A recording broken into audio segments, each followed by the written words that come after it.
Hello good morning बच्चों, welcome back in NMS classes. बेटा मैं आपको इस वीडियो में DAV class 8 maths chapter number 14 menstruation इसकी वर्कशीट नंबर 4 का क्वेश्चन नंबर 11 कराने जा रही हूँ, जो कि इस वर्कशीट का लास्ट क्वेश्चन है। और इस क्वेश्चन को करने के साथ ही हमारी वर्कशीट नंबर 4 पूरी कंप्लीट हो जाएगी।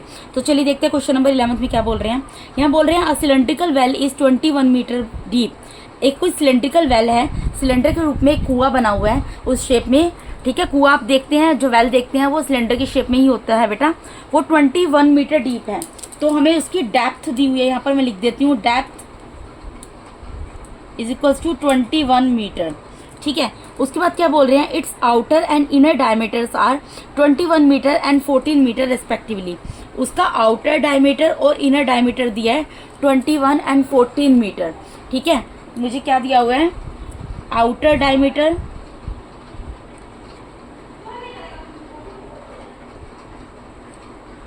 And inner diameter.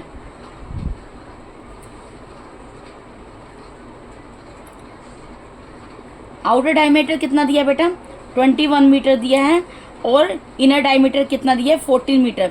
तो इससे मैं आउटर रेडियस और इनर रेडियस निकाल लेती हूँ। पहले भी क्वेश्चन आया था जिसमें आउटर वर्ड यूज हुआ था बेटा।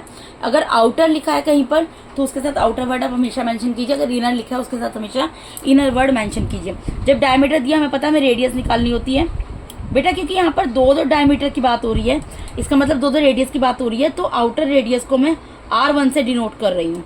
ठीक है, और इसी तरीके से मैं यहाँ पर इनर रेडियस निकालूंगी, उसको मैं R2 से डिनोट कर दूंगी। ठीक है, तो ये 21 अपॉन रेडियस क्या होती है, डायमीटर का हाफ होती है, 21/2 आ जाएगी, 21/2 मीटर।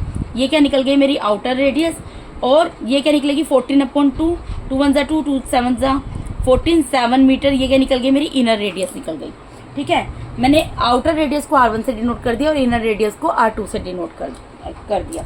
ठीक है, अब आप एक चीज बताओ, ये अब मुझे क्या करना है क्वेश्चन में, find the cost of renovating the inner curve surface and outer curve surface at rate of ₹25 per metre square. ठीक है, मीटर स्क्वायर है बेटा, ये भी मीटर है, तो हमें कुछ कन्वर्ट करने की जरूरत नहीं है, चीज़ तो क्लियर हो गई। हमें जो एरिया निकालना है मीटर स्क्वायर में निकालना है। ये बोल रहे हैं आपको, ये जो वेल, सपोज करो ये वेल है, ठीक है, ये वेल है, इसको आपको क्या करना है, इसको आपको, मैं आपको ऐसे समझा देती हूँ। ये जो वेल है इसको आपको रिनोवेट करवाना है, यानी टूट फूट कुछ हुई है, इसमें मरम्मत करवानी है इसमें। ठीक है, तो आप क्या करवाओगे इसके अंदर, इसके अंदर आपको बोल रहे हैं, आपको बताना है कि कॉस्ट ऑफ रिनोवेटिंग क्या लगेगी। अगर इसको आप पूरा, ये जो वेल है इसको पूरा आप अंदर से भी रिनोवेट करवाओ, और इस वेल को अगर आप पूरा बाहर से भी रिनोवेट करवाओ। अंदर का पार्ट क्या होगा इस वेल का, ये वाला पार्ट होगा। ठीक है, इस पूरे पार्ट को आपको कराना पड़ेगा रिनोवेट।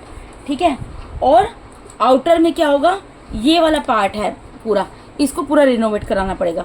अगर आप इन दोनों को रिनोवेट कराते हो तो ये कह रहे हैं कितनी कॉस्ट आपको पे करनी पड़ेगी। अगर पर मीटर 25 रुपीज़ कॉस्ट है, यानी सपोज करो अगर 1 मीटर इतना सा है 1 मीटर, और इसकी कॉस्ट 25 है, तो पूरे अंदर और बाहर से रिनोवेट कराने में कितनी कॉस्ट आपको पे करनी पड़ेगी। तो उसके लिए आपको क्या करना पड़ेगा, आपको आउटर एरिया भी निकालना पड़ेगा, आउटर कर्व सरफेस एरिया, क्योंकि देखो हमारा ये कर्व शेप में होता है वेल। ठीक है, तो हम इसमें क्या निकालेंगे, कर्व सरफेस एरिया निकालेंगे। तो यानी कि हमें आउटर कर्व सरफेस एरिया भी निकालना पड़ेगा वेल का, और इनर कर्व सरफेस एरिया भी निकालना पड़ेगा वेल का। जब हम इस वेल का दोनों एरिया निकालेंगे तभी तो हमें पता लगेगा टोटल रिनोवेटिंग एरिया कितना है वेल का, और तभी हम उसकी टोटल कॉस्ट निकाल पाएंगे। ठीक है, तो अभी हम क्या निकालेंगे, यहाँ पर सबसे पहले outer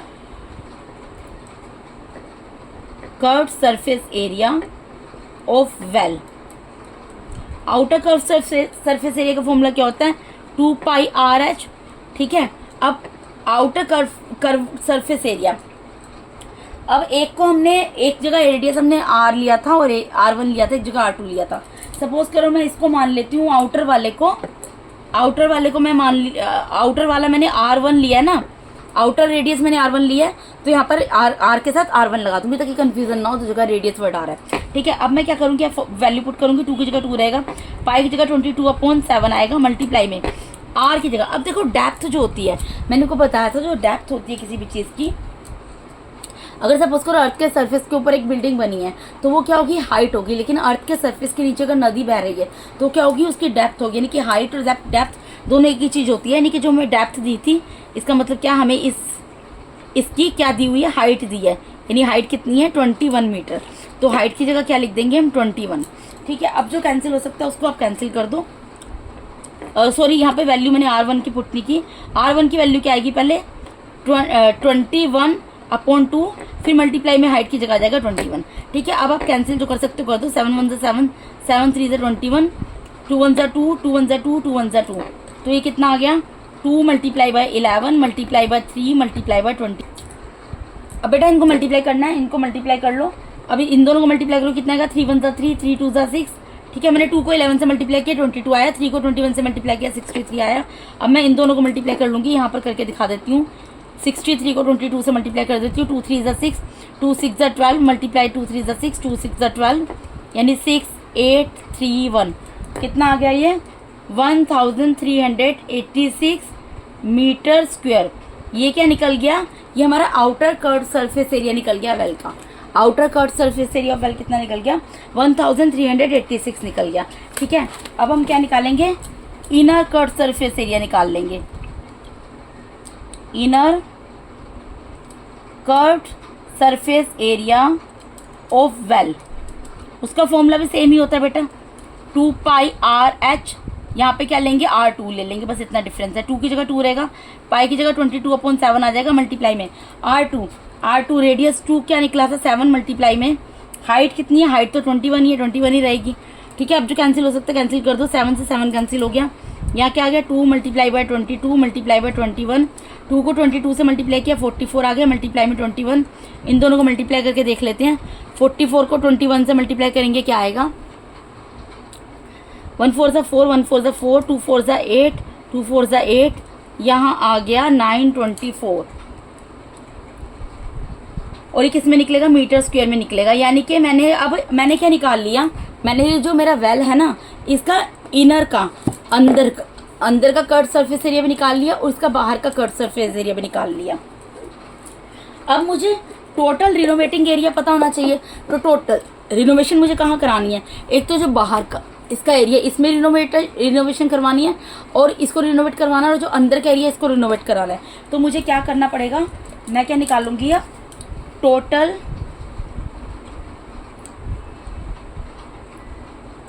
रिनोवेटिंग area of well निकालूंगी।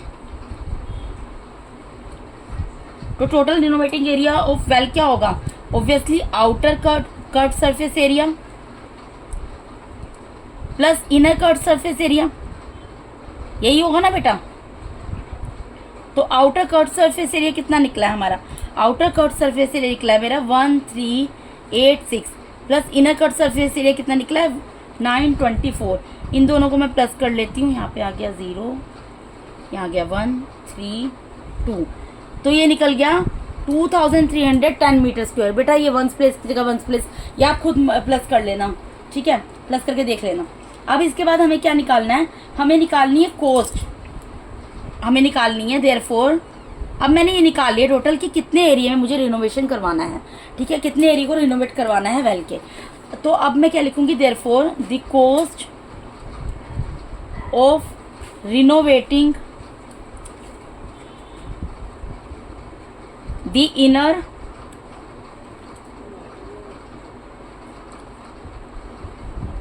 Curved surface, जो कर्व्ड सरफेस है सिर्फ उसी को कराना है, ठीक है, inner curved surface and outer curved surface.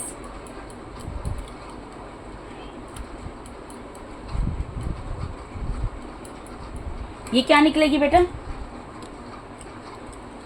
देखो 1 मीटर का 25 रुपीज चार्ज कर रहा है। अब जो आप कराओगे रिनोवेट, आप खुद तो करोगे नहीं, आप किसी से करवाओगे, और जो करेगा इस काम को उसके लिए कुछ आपको उसको पे भी करना पड़ेगा। तो उसने बोला है कि जब तुम इसको रिनोवेट कराओगे ना अंदर से और बाहर से, मुझे एरिया बता दो और मैं पर मीटर स्क्वायर के हिसाब से मीटर स्क्वायर में इसका एरिया बता दो, और पर मीटर स्क्वायर का अगर इतना 1 मीटर है तो उसका 25 रुपीज़ चार्ज करूंगा। तो आपने निकाल लिया कि टोटल जो आपका एरिया 2310 है, ठीक है। तो अब अगर 1 मीटर का 25 रुपीज़ वो चार्ज करेगा तो टोटल एरिया का कितना होगा, 25 से मल्टीप्लाई करना पड़ेगा। इसको मैं आपको मल्टीप्लाई करके यहाँ पर दिखा देती हूँ। 0 एक पीछे लगा दूंगी, 25 से मल्टीप्लाई कर देती हूँ। 5 1 ज़ा 5, 5 3 ज़ा 15, कैरी के 1, 5 2 ज़ा 10 + 1 11, 2 1 ज़ा 2, 2 3 ज़ा 6, 2 2 ज़ा 4, यानी कि कितना निकल गया, ये निकल गया 5 7 7 5 और एक 0, यानी 50, यानी कॉस्ट कितनी पड़ेगी आपको, ₹57,750। अगर आप इस वेल को इसके अंदर से और इसके बाहर से रिनोवेट करवाओगे और मीटर स्क्वायर में आपको कॉस्ट बतानी है, तो पर मीटर की कॉस्ट अगर 25 है तो आपको क्या करना पड़ेगा, उसको एरिया बताना पड़ेगा कि कितने मीटर स्क्वायर में आपको उसको करवाना है रिनोवेशन का काम। तो आपने इसीलिए एरिया निकाला, मुझे अंदर का एरिया भी निकालना पड़ा। इस क्वेश्चन के अंदर मैं आपको एक बार रफली आइडिया दोबारा से दे देती हूँ बेटा। इसके अंदर डेप्थ पता थी, अर्थ के सरफेस के नीचे कोई चीज़ होती है उसको डेप्थ बोलते हैं, और अर्थ के सरफेस के ऊपर कोई चीज़ होती है उसको हाइट बोलते हैं। तो डेप्थ थी, हाइट थी।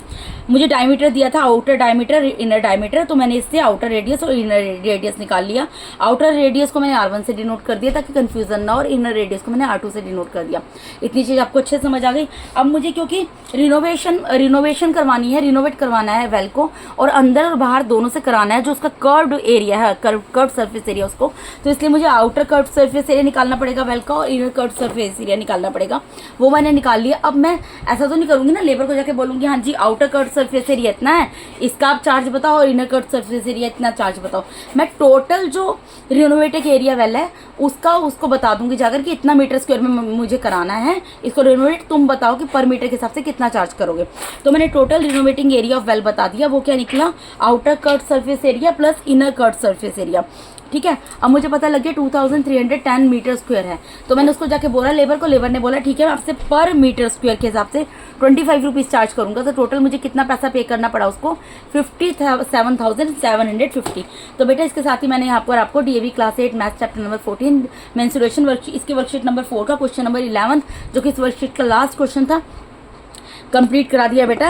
अब कल मिलेंगे इसके नेक्स्ट वर्कशीट के साथ, वर्कशीट नंबर 5 के साथ। अगर आप मेरे चैनल पे नए हैं तो काइंडली मेरे चैनल को सब्सक्राइब कीजिए। अगर आप लोग को मेरा टीचिंग मेथड अच्छा लगता है तो मेरे वीडियोस को ज़्यादा से लाइक कीजिए और अपने फ्रेंड्स के साथ शेयर जरूर कीजिए। Thank you so much for watching my YouTube videos बेटा। Thank you so much, God bless all of you.